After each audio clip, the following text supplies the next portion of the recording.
Well, 'tis the season for quilting. Welcome back to Upper Michigan Today, everybody. We're going to be learning how to make our very own quilts out of old t-shirts. So it's also a perfect time if you're doing a little bit of a closet clean out. We'll also be taking a look at some amazing work because quilts go beyond just the traditional kind of square blanket quilts that you see. Like, take a look at this quilt that Jess is wearing right here. I know. So we have Jess and Lynn joining us from the Marquette County Quilters Association. Thanks a lot for being here today. Thank you for having us. Yeah. So I just have to ask, did you make that jacket yourself? I did. I actually took an old quilt that I absolutely loved, but it wasn't getting the amount of use I wanted it, so I made it into a quilt jacket. It's beautiful. So, yeah, it's nice for those wintry days when you want something nice and bright pop of color. Yeah. So, yeah. And it just goes to show that, you know, when you think of quilting, you might think of like traditional quilts. Oh, yes. But it goes so far beyond that. I mean, we're talking about making quilts out of t-shirts today, and I've seen some of the work at the quilter shows that you guys have I mean, they are pieces of art. I mean, they're some of them look like a painting almost. So it's not just squares. It can be so much more. It can be a lot more, yes, that's for sure. Right. And the squares are easy for beginners, Okay. right? Which is me. I am a beginner. We all started somewhere. Exactly, Yes, yeah. we all started But that's somewhere. partly why I joined the Quilters Association, because we have a program every month where a component of which is educational. So I've learned so much from all of my companions. Oh, yes, I know.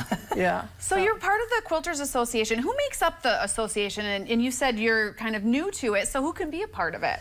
Anybody who's interested can join.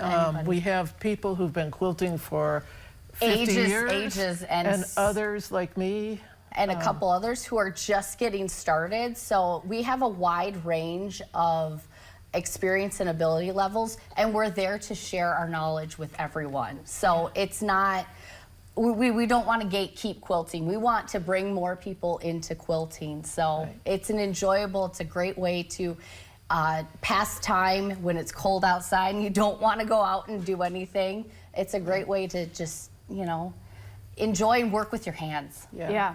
So we meet usually it's the first Wednesday of the month at 6 o'clock at the Peter White. In January, because the first is the first. We're meeting the second Wednesday. But it's downstairs in the community room, and we have a short business meeting. We have some snacks. We have our program, which varies widely from month to month, and then we have what we call show and tell. So that's always the highlight, you know, just to see what everybody's been working on, and So do you have to sign up for those? Can you just stop by? Oh, you can just come in. Okay, come in. Just come in. Okay. What do we need to know for the month of December if people want to stop by? Dates, times? The month of December is our holiday party. We're having our holiday party, but you know, if you still want to stop by, you know, there'll be lots of great treats and snacks. And might be a good one. So it's at 6 o'clock on the first Wednesday of December, Second. Of December, it's the first. Yeah, it's the first, First Wednesday, and then in January it'll be the second Wednesday. So that's December 4th for that holiday party. It will be a really great opportunity to kind of meet and greet. Just come and talk. It'll be low, you know, we're not going to be doing a program or anything. It's just going to be a time of community and fellowship with other quilters and just getting together and, you know, celebrating the year. So. And everybody's really friendly. Oh, yes. If you're new, and we'll make you feel welcome. So that's for sure. And I know we're going to be doing a bit of a show and tell here on Upper Michigan Today, but first we're going to be getting into a demonstration. So that's coming up. But is there anything we need to know, any advice for any beginners, someone looking to set out to make a quilt?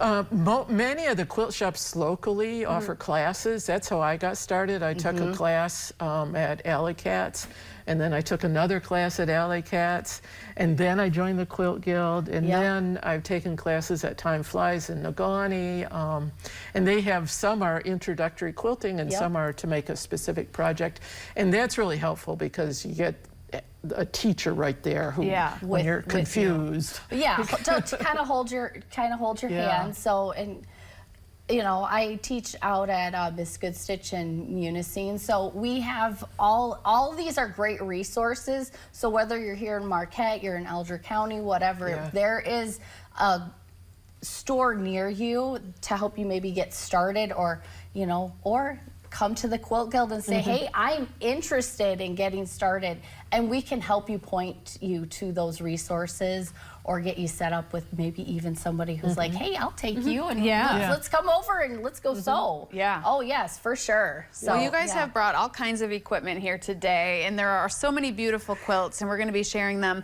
all with you. Let's take a break, and then when we get back, we'll find out what all this stuff does. We'll be right back.